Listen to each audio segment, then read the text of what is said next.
Hey everyone, the new season has been started and I finally got my gear to the point where I feel comfortable doing a lot of Delirium, and I thought I should go check it out to see how it is now with all the new Atlas changes. And I must say, it's absolutely insane. The new Abyss node at the top of the tree and the new Delirium splinter at the top of the tree absolutely break everything about doing Deli mirror farming, as well as one of the new keystones that they absolutely just somehow didn't say a single thing about: growing hordes. This keystone just feels way too strong, and I can very easily see this getting nerfed next season, as currently it seems like for most strategies it is the play to just run growing hordes in everything. Without further ado, let's get into it and let's look at the Atlas tree that we want to run for this and why growing hordes is so good. So first things first, let's talk about growing hordes themselves. What this does is it makes your scarabs do nothing. So if you put a expedition scarab into your map, for example, it's not going to give you an expedition. It's simply going to be converted into pack size. Now the tooltip on growing hordes is actually currently bugged. These values are not accurate. For example, gilded is supposed to be 10% if I'm not mistaken. With the most recent patch from a few days into the season, these numbers somehow got changed and they're not displaying what they're supposed to. But the whole point of this is it allows you to use a bunch of random scarabs that aren't very good, that are super cheap, such as Torment, Bestiary, Sulfite, and so on, and just convert into pack size. In most cases, this is actually pretty good because you don't really care about your scarabs as much. Scarabs are nice, but pack size is nicer. And if you're doing something that doesn't need scarabs to be activated, just shoving more pack size on there is usually better than having maybe an additional 1 or 2 breaches from like a breach scarab. So the whole point of our Atlas tree is we're going to be doing daily mirror farming with growing hordes, just putting on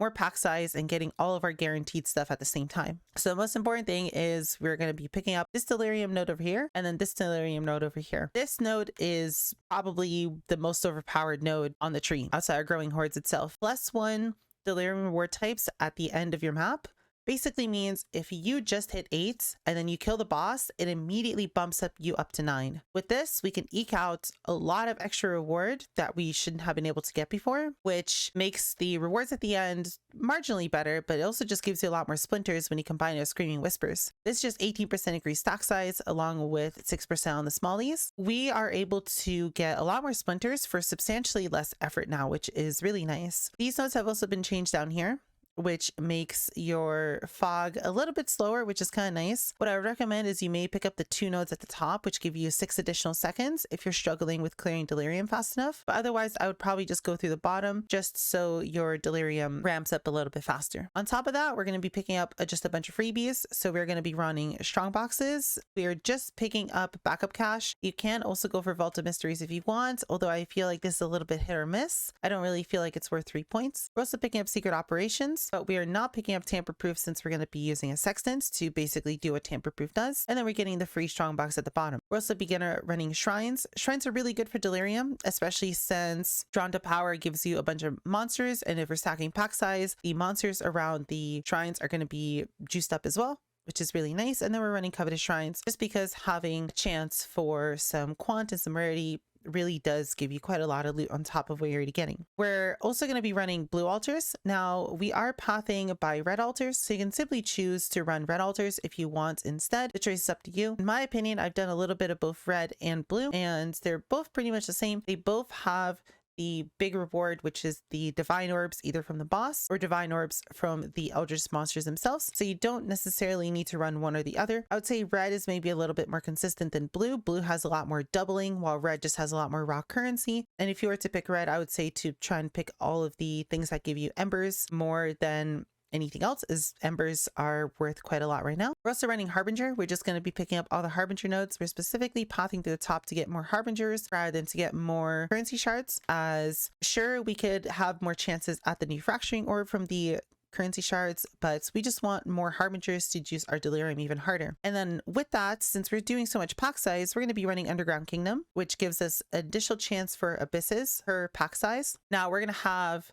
anywhere between 50 to 80% pack size on our maps, depending on how well you roll your map. And then on top of that, with Abyssal Army, which gives us 50% increased monsters, and the absolute insane Abyss node at the top of the tree, all of our abysses are just going to have a lot of monsters, especially if these little nodes over here proc, which gives us a chance for all monsters to spawn to at least be magic. We can get a lot of juice very quickly, and then monsters themselves actually give quite a lot of decent loot. So because of that, we'll be running Abyss as our last mechanic. Last thing to mention is Torn Veil.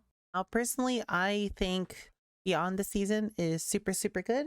Tainted Fusings were buffed to be as good as they were in Scourge. And because of that, Torn Veil and the ability to get more bosses is going to be a very good way of making quite a lot of profit. And running the strategy has made me quite a lot of money just from the fusings alone, as well as all the other currency that people do want from Scourge. So I would definitely recommend also picking this up, as it will add quite a lot of money, and Scourge by itself gives you maybe 20-30% more monsters per map, which is not bad. Now, usually we wouldn't pick this up because, you know, we wouldn't want the bosses to spawn, but I feel like just because Tainted Fusings are worth so much, that this is definitely the play to actually pick it up.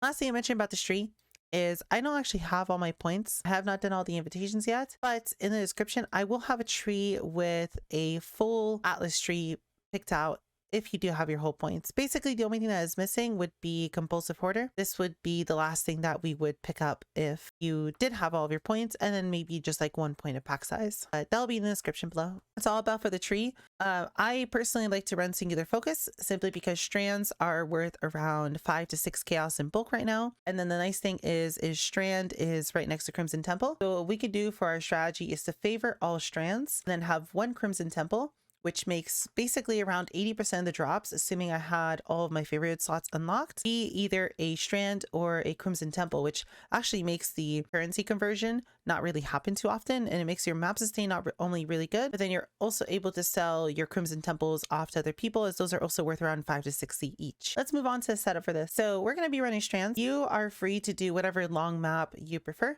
but I simply just like doing strands. You can also very easily self-sustain these, so you don't have to deal with the insane prices of strands currently. And then these are simply just alked and chiseled. I'm not looking for any specific quantity. I'm not looking for any specific pack size. You can be a little bit more picky with these if you want to, and put as much effort into rolling them as you want, but I'm simply just doing alk and go, as this seems to be more than good enough. In terms of what we're going to be running on top of that, we are just going to be picking whatever random polished scarabs we can buy. What I'd recommend doing is you should just simply come to bulk, go to scarabs, and then just pick all of the polished scarabs. You can use gilded if you want, but gilded's a little bit more expensive. Polished, for the amount of pack size they give, considering most of them are around 2C each, are a really good value proposition. I would probably recommend doing these over gilded. Always use rested as well if you want super cheap scarabs, but I would say at least do polished. And I simply just search by minimum stock of 20, and then I just go through and just buy whatever. It really doesn't matter what you're using as long as you're running 4 different scarabs, as Growing Hordes doesn't really care. For Sextants, we're going to be running elevated strongboxes, Mirror of Delirium. You can either get elevated or non. I prefer to run elevated just because it's a little bit easier on buying a lot of compasses. These are, I think, 1C more per map to use over the non-elevated versions. Elevated Abyss, I would definitely recommend to splurge out on this, as it gives you an additional abyss. And with how much abyss stacking we're doing, and with how much abysses are going to be worth to us, this is a very, very valuable compass to spend a little bit more on. And last but not least, Elevated Beyond. Now you could do normal Beyond. I believe Elevated Beyond is only 2 or 3C more per, and this is really good to spend on, as it gives you 10% more pack size on your Beyond demons. That's just going to give you a little bit more Beyond currency, especially when Tainted Fusings are like 25C, 30C each right now, and I think you can get a little bit more in bulk. But you can always run just the normal version of this as well. And then for our map device, all we're going to be doing for map device is we're simply going to be putting Harbinger on every single map. These Harbingers are going to be paying for themselves simply in the extra amount of mobs that we get, and just through the annuls and the ancient shards that you get, that already basically pays for this over time. And then we also have a chance to get the new fracturing shards, which are worth around 30C each or so. Your other option is to run domination, as we're already running a lot of shrines, so investing more into shrines is good, especially since we already are going to get a lot of mobs around each shrine, which adds quite a lot of extra monsters through 3 additional shrines. I would say pick domination if you're struggling with clearing your daily maps and need a little bit more help. if your build isn't fully put together yet, or if you're more than comfortable doing all these maps, having no problem full clearing them, I would run Harbinger just for more currency. Now in terms of mapping, this is just simple daily mapping. There really isn't too